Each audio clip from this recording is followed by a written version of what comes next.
We all talk to people every single day. It's just second nature, right? But what if I told you that most of us are, well, kind of getting it wrong, especially when the stakes are high? Today, we're going to dig into communication, but not just as some soft skill. Think of it more like the actual architecture, the blueprint for building really great customer relationships. So let me ask you this. What do you think is the single most important skill for making customers happy? I mean, a lot of people might say, oh, it's product knowledge, or maybe you've got to have the patience of a saint. And look, those things are super important for sure. But the real key, the foundation that holds everything else up, it's all about powerful, intentional communication. All right, so here's how we're going to break this down. First, we'll look at the core communication model itself. Then, we'll get into verbal and nonverbal cues. After that, we'll tackle the common barriers that trip us up. And finally, we'll talk about how to actually enhance customer satisfaction. Okay, let's dive in. Okay, first up, the core communication model. Look, before we can even think about improving our communication, we have to get a handle on how it actually works. It's not some kind of magic, right? It's a process. It's a flow of information. And the cool thing is, once you really see the structure, you can actually start to guide it. This right here, this is the goal. This is the gold standard. We're talking about effective communication. It's when the message you think you're sending is the exact same one the customer receives. It's so much more than just talking, isn't it? It's about creating this little moment of perfect shared understanding. So this model looks pretty simple, right? 5 easy steps. But what's really interesting here is just how many places it can all go wrong. Think about it. Step 1, you have a great idea, like offering a customer a discount. Step 2, you encode it, but maybe you use some confusing jargon. The chain is already starting to break. Step 3, the channel. What if it's a spotty email connection that drops the discount code? By the time it gets to the receiver, they're just confused. They decode it all wrong, and their feedback, step 5, just tells you everything's a mess. See, every single link in this chain has got to be solid.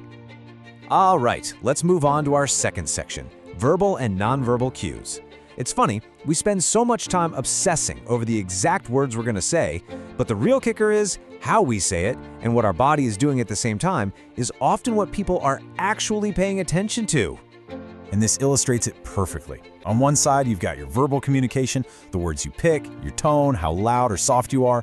But then look at the other side. That's all the nonverbal stuff. Your body language, facial expressions, eye contact, the whole shebang. Now here's where it gets dangerous, when these two things don't match up. You say the words, "I'm happy to help," but your slumped shoulders and monotone voice are screaming, "Please just go away." Which message do you think the customer is going to believe? Yeah, exactly. And this quote from the legendary Peter Drucker just hits the nail on the head. The most important thing in communication is hearing what isn't said. Think about it. How many times has a customer told you, "Oh, it's fine," but everything about them, their hesitant voice, the way they won't look you in the eye, is telling you a totally different story? Being a pro at this stuff means learning to listen to what isn't being said out loud. Okay, so let's talk about why things get so messed up sometimes. This brings us to section 3, common communication barriers. You ever have that feeling where you and a customer are using the exact same words, but you might as well be speaking different languages? Well, it's because there are these invisible walls that pop up and just scramble the signal. And right now, we're gonna tear them down. So here are the 4 big ones. First, you've got physical barriers. That's the easy stuff, a loud room, a terrible phone connection. Then there's semantic barriers. This is when we use our internal jargon, like saying, "I need to escalate this ticket," when what we really mean is, "I'm gonna get you to an expert who can help." Next, emotional barriers. If a customer is super angry, or frankly, if you're feeling stressed, it's gonna be tough to connect. But honestly, the trickiest one, the one that sneaks up on us, is perceptual. These are the assumptions and biases we all carry around without even realizing it, and they can totally distort what we think we're hearing from a customer. All right, so we've covered a lot of theory, we've got the what and the why, now it's time for our final section, and this is where the rubber meets the road, enhancing customer satisfaction. We know the model, we know about the verbal and nonverbal cues, we know the barriers, so what do we actually do with all this information to get real results?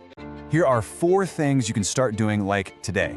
Number 1, practice active listening. And I mean really listening, not just waiting for your turn to talk. Repeat back what they said in your own words to make sure you're on the same page. Number 2, clarify, clarify, clarify. Ask questions. Say things like, "Okay, just to be sure I've got this, you're looking for," never ever assume. Number 3, master your nonverbals. If you're face-to-face, watch your posture. If you're on the phone, remember your tone of voice is your body language. Make it sound open and helpful.